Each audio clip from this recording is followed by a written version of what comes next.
অনেকেই তো নানান রকমের পকোড়া খেয়েছেন। আজকে আমি দেখাবো পেঁপে দিয়ে পকোড়া। দেখতে থাকুন পুরো ভিডিওটা।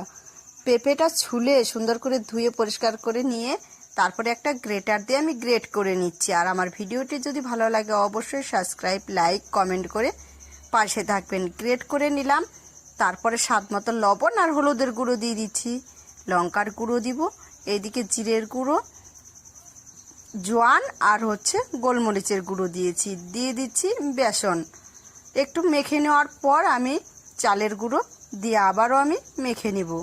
তাহলে বাড়িতে একবার হলেও এরকম পেঁপের পকোড়া করে খেয়ে দেখবেন, খেতে কিন্তু দারুণ টেস্ট।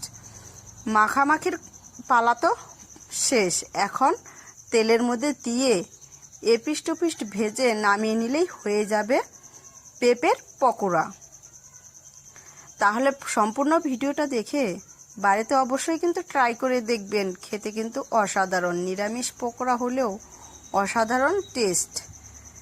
এখন আমার পিসটা আমি উল্টে দিব, উল্টে একটু লাল লাল লালচে করে ভেজে কিন্তু নামিয়ে নিচ্ছি।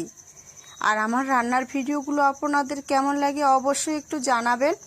সম্পূর্ণ ভেজে তো নামিয়ে নিলাম, এখন একটু খেয়ে দেখাচ্ছি কেমন হয়েছে। অসাধারণ হয়েছে, অসাধারণ। সম্পূর্ণ ভিডিওটা দেখার